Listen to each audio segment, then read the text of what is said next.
Hello everyone, today we're delving into the heart of Python programming as we explore the fundamental concept of function.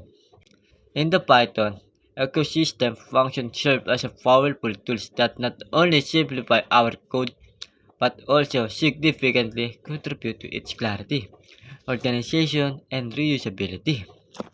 To kick things off, let's briefly understand what functions are in Python. At their goal, functions are like mini programming within a program, encapsulating a set of instructions that can be executed with a single call. Their significance lies in their ability to streamline code, making it more manageable and efficient. Example, greet is the function, and it takes a parameter name. When the function is called with the argument Alice, it prints hello Alice to the console. Functions are fundamental to structuring Python code and making it modular. Now we explore how to define a basic function using the def keyword. This simple yet crucial step sets the stage for creating modular and reusable code structure. Example, deep greet declares the function name greet. The parentheses are empty because the function doesn't take any parameters. Print, hello, welcome to the world of function. Is the code block inside the function that will be executed when the function is called. To use the function, you simply call it by writing greet. This will execute the code within the function. And you see the output. Hello, welcome to the world of function. Feel free to experiment with adding parameters or modifying the function behavior to better understanding how function works in Python. Moving on. Well, unravel the concept of parameters. These are the placeholder for values that a function expects to receive when called. Watch as we demonstrate the process of defining a function with parameters, paving the way for more dynamic and versatile coding. Parameter in function act as a placeholders for values that the function will receive when it's called.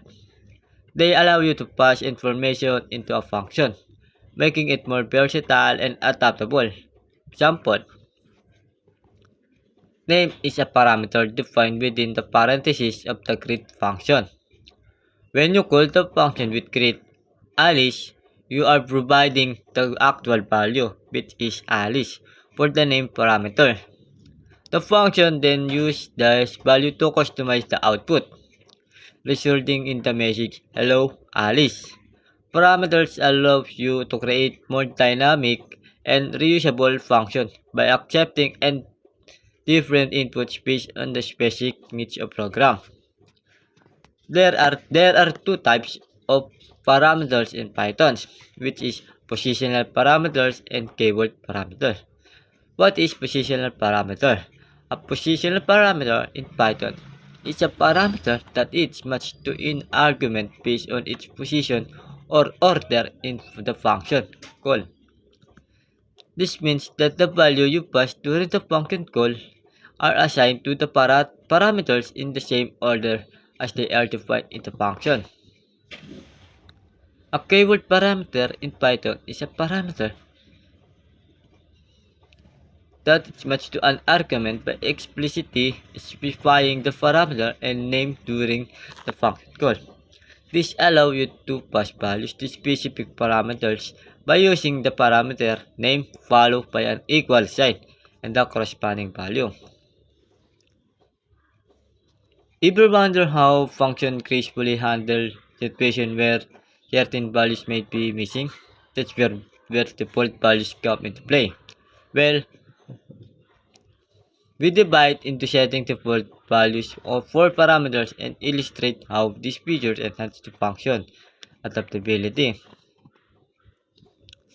Setting default values for parameters in Python allow you to define a value that a parameter will take if the argument is provided during the function call. This is particularly useful when you want a parameter to have a default behavior or value unless a different value is explicitly specified. In this example, the default value for the name parameter is set to guess in the function definition. Since the value is provided for name in the function call, it takes the default value's guess. You can still override the default value by providing a different value during the function call. This flexibility makes function more adaptable to different use cases while providing sensible defaults when specific values are not provided. Flexibility is the key to robust coding. Explore with us as we discuss args for variable positional arguments and introduce quotes for variable keyword arguments, allowing function to handle an arbitrary number of inputs.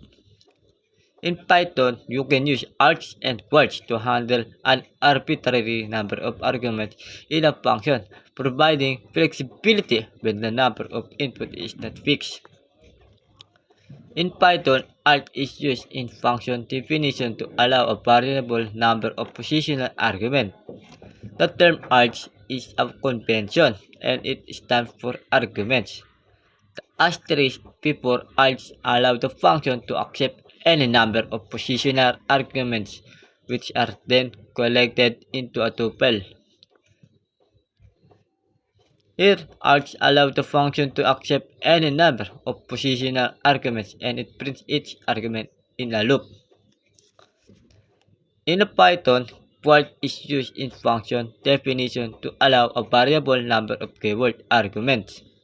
The term quotes stands for keyword arguments, the double asterisk.